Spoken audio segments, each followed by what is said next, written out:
నమస్కారం. ముందు అభిమాన సంఘం గురించి మాట్లాడాలి. ఈ అభిమాన సంఘాలు పుట్టిందే మా ఊరు గుడివాడలో. అభిమానంల పేరుతో పిచ్చి పనులు మొదలుపెట్టింది అక్కడ. ఎందుకంటే అభిమానం ముదిరితే పిచ్చి అవుతుంది. కానీ అప్పటి నుంచి నేను వివిధ కథానాయకుల యొక్క అభిమాన సంఘాల్లో చూస్తూ ఉన్నప్పుడు ప్రశాంతంగా డిసిప్లిన్డ్గా ఉన్నటువంటి వారిలో శోభన్ బాబు గారి అభిమానులు అగ్రశ్రేణిలో ఉంటారు. ఇది ఇచ్చగానికో మొహమాటానికో మీరు పిలిచారని చెప్పని వచ్చి చెప్పే మాట కాదు. శోభన్ బాబు సేవా సమితి అని పెట్టారు. సేవ చేయడానికి మేము ఈ సమితి పెట్టుకున్నామని చెప్పారు. నేను ఈరోజు ఇక్కడ రావడానికి సురేష్ ప్రొడక్షన్స్ శోభన్ బాబు గారు ఒక ఎత్తు అయితే, రాశి మూవీస్ నరసింహారావు గారు, ఆ నరసింహారావు గారు నాకు 30 సంవత్సరాల క్రితం పరిచయం చేసిన వారు మన మోహన్ బాబు గారు, అన్నయ్య దాసనారాయణరావు గారు. అదేవిధంగా జ్యేష్ఠ రమేష్ బాబు గారు శాసనసభ్యులు, వారిని నాకు పరిచయం చేసిన వారు ఎన్టీ రామారావు గారు. వారిద్దరి యొక్క కోరిక మేరకు తప్పనిసరిగా వచ్చాను. అయితే శోభన్ బాబు గారి వ్యక్తిత్వానికి సంబంధించి శోభన్ బాబు గారితో నాకు ప్రత్యక్ష పరోక్ష పరిచయాలు ఉన్నాయి. శోభన్ బాబు గారి వియ్యంకుడు మా ఈడుపుగల్లు నందమూరి వెంకట కృష్ణారావు గారు, ప్రొఫెసర్ గారు. ఆయన ఆంధ్ర యూనివర్సిటీలో పనిచేసేవారు. మేము అక్కడ పనిచేస్తున్నప్పుడు శోభన్ బాబు గారు విశాఖపట్నం వచ్చినప్పుడల్లా వారి ఇంటికి వస్తూ ఉండేవారు, అక్కడ కలుస్తూ ఉండేవాడిని. అదేవిధంగా శోభన్ బాబు గారిని ఏరా అని పిలుచుకునేటువంటి కాట్రగడ్డ మురారి గారు నాకు సుదీర్ఘమైనటువంటి పరిచయం. కాట్రగడ్డ మురారి గారు నవ్విపోదురుగాక నాకేటి అనేటువంటి ఆయన ఆత్మకథ రాస్తే అందులో దగ్గర ఒక 70-80 పేజీలు శోభన్ బాబు గారి గురించి రాస్తూ, మురారి గారు చలనచిత్ర సీమలో నిలబడటానికి కారణం శోభన్ బాబు గారు అని చెప్పి ఆయన పుస్తకంలో రాసుకున్నారు. మురారి గారు నవయుగ ఫ్యామిలీకి సంబంధించిన వ్యక్తి. కానీ మురారి గారు తీసిన మొట్టమొదటి సినిమా లక్ష్మీ ఫిల్మ్స్ వారు పంపిణీ చేశారు. ఆ సందర్భంలో మురారి చిత్రానికి ఏమైనా కావాలంటే గ్యారంటీగా నేను సంతకం పెడతానని విజయవాడ హోటల్లో కూర్చొని చెప్పినటువంటి శోభన్ బాబు గారు మురారి గారు నిలబెట్టారని చెప్పని మురారి గారు చెప్తూ ఉండేవారు. ఆ విధంగా శోభన్ బాబు గారి వ్యక్తిత్వాన్ని చూసి ఇక ఈ సోగ్గాడు సినిమా గురించి, ఈ సోగ్గాడు సినిమా అనేటువంటిది మొట్టమొదట నేను మామూలు సినిమా ప్రేక్షకుడిగా చూశాను. తరువాత ఆ సినిమా వెంటనే జయసుధ గారి కోసం, జయచిత్ర గారి కోసం చూశాను. అప్పుడు జయత్రయం ఏళ్తా ఉన్నారు సినిమా రంగాన్ని. జయప్రద గారు, జయసుధ గారు, జయచిత్ర గారు.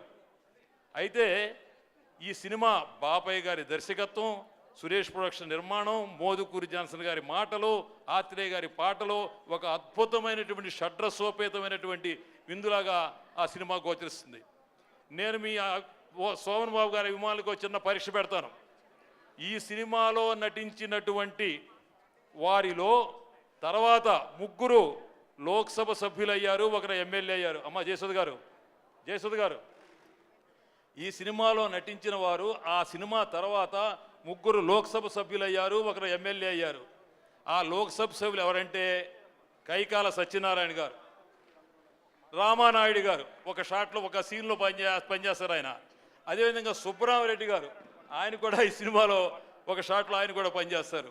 సరే, మన జయసుధ గారు ఎమ్మెల్యే అయ్యారు, మంచి పేరు తెచ్చుకున్నారు.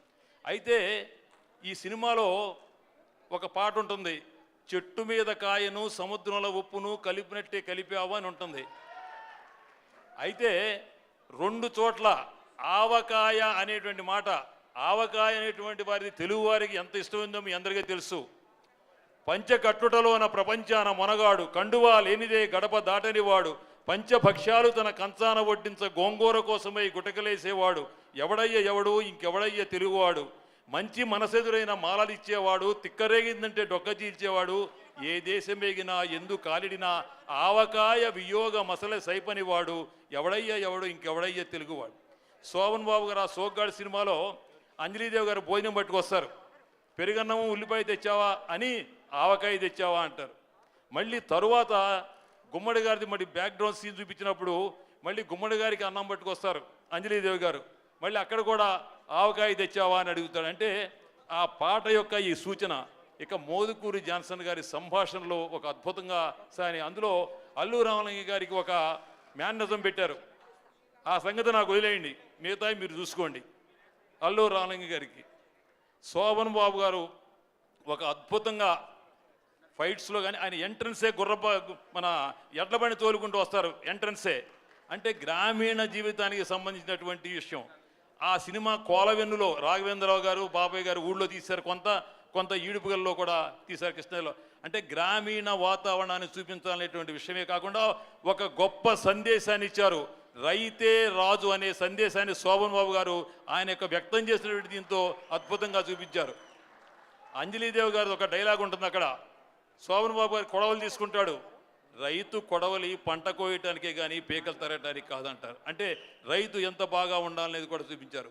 ఇందులో ఒక ఫోబియాని ఎలా మనం ఓవర్కమ్ చేయాలనేటువంటి దాన్ని కూడా ఒక సైంటిఫిక్గా చూపించారు. అదేవిధంగా పద్మనాభం గారు, రమాప్రభ గారు, రాజబాబు గారి యొక్క ఒక సన్నివేశాలు కూడా ఎంతో అద్భుతంగా ఉండేటువంటి సన్నివేశాలు.